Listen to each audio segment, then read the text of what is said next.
Hello and welcome to the soft English classes and आज हम करने वाले हैं विस्तार का chapter the tiger king by काल्की। तो इस चैप्टर के दो मेन थीम्स हैं and first is death is inevitable and second is man in power ruthless towards wild life. यानी कि डेथ तो आनी ही आनी है, उसे कोई रोक नहीं सकता, कोई कंट्रोल नहीं कर सकता। एंड सेकंड है कि जब लोग बहुत ज़्यादा पावर में हो जाते हैं and when main in are power तो वो वाइल्ड लाइफ के प्रति बहुत ज़्यादा रूथलेस हो जाते हैं। अब कैसे, ये हम देखते हैं समरी करके।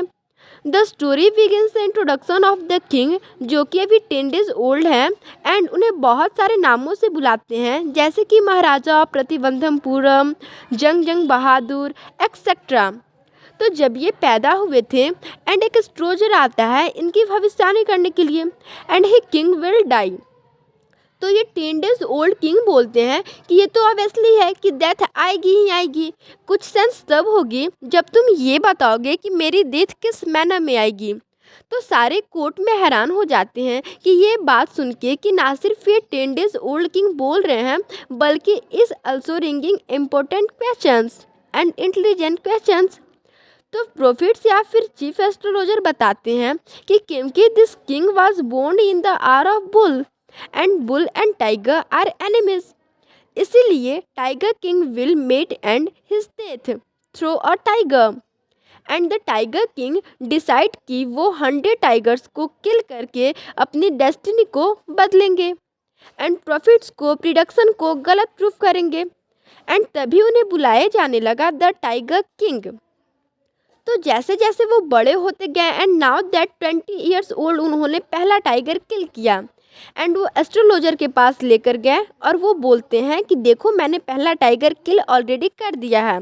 तो एस्ट्रोलॉजर कहते हैं कि देखो you might kill 99 tiger but उस एक टाइगर से तुम्हें बहुत ज़्यादा सावधान रहना पड़ेगा। तो उस टाइम टाइगर किंग ने अपने किंगडम में टाइगर हंट बैन करा दी थी। टाइगर के लिए एक सेलिब्रेशन टाइम था क्योंकि कोई और उन्हें हंट नहीं कर सकता था but only the tiger king. तो इस दौरान बहुत सारे ऐसे इंस्टेंशन आए जब टाइगर किंग अपने थ्रोन को खोने की डर में थे। अब फर्स्ट इंस्टेंशन ये होता है कि जब टाइगर किंग के किंगडम में एक हायर रैंकिंग ब्रिटिश ऑफिसर आते हैं तो वो अब कहता है कि मुझे आपके किंगडम में टाइगर किलिंग करना है या टाइगर हंट करना है because I am found of killing tigers. तो टाइगर किंग उसके लिए उन्हें परमिशन नहीं देते हैं क्योंकि उनके किंगडम में ऑलरेडी टाइगर पॉपुलेशन कम होती जा रही थी और उन्हें भी अपना 100 टाइगर्स किलिंग का जो टारगेट था वो पूरा करना था। तो ब्रिटिश ऑफिसर कहते हैं एक्चुअली टाइगर को टाइगर किंग ही किलिंग करेंगे, मुझे उसके साथ एक फ़ोटो चाहिए। तो टाइगर किंग उसके लिए भी मना कर देते हैं।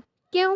क्योंकि ही डिसाइड ही थिंक्स कि अगर मैं ये अलाउ कर दूंगा तो कल के और सारे ब्रिटिश ऑफिसर आकर कहेंगे, मे बी ऐसा हो सकता है कि वो कहेंगे कि हमें भी टाइगर हंट करना है एंड देन ही रिलीज कि अब वो अपनी थ्रोन खोने की डर में है।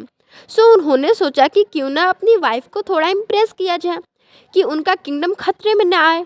तो ब्रिटिश ज्वेलरी शॉप में कोलकाता में वहाँ पे वो 50 डायमंड रिंग्स भिजवाते हैं ब्रिटिश ऑफिसर की वाइफ के पास एंड वो 50 का 50 diamond ring as a gift समझकर रख लेती हैं।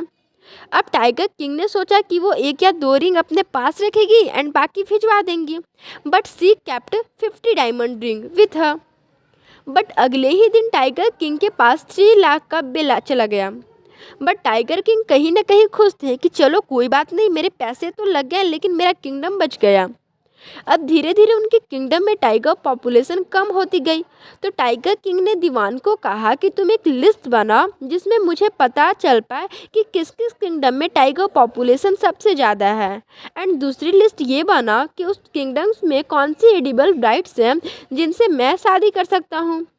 तो दीवान साहब ने ऐसा ही किया और एक लिस्ट बनाई एंड टाइगर किंग ने एक परफेक्ट मैच ढूंढ लिया कि किस किंगडम में सबसे ज़्यादा टाइगर पॉपुलेशन है।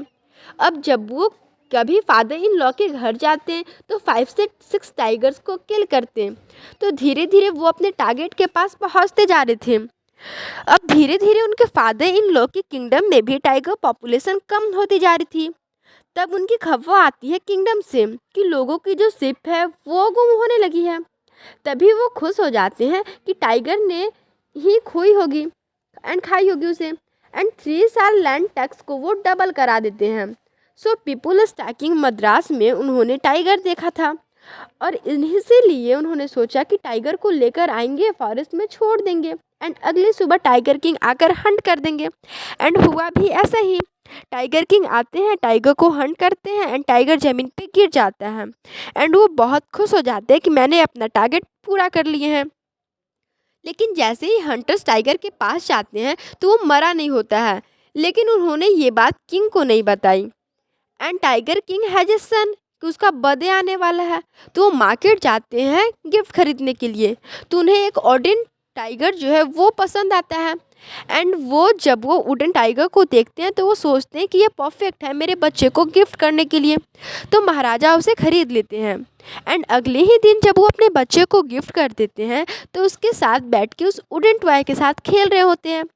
तो उस वुडन टॉय टाइगर की छोटी सी लकड़ी निकली रही होती है एंड ऊपर जो महाराजा के हाथ में जो है वो चुभ जाती है।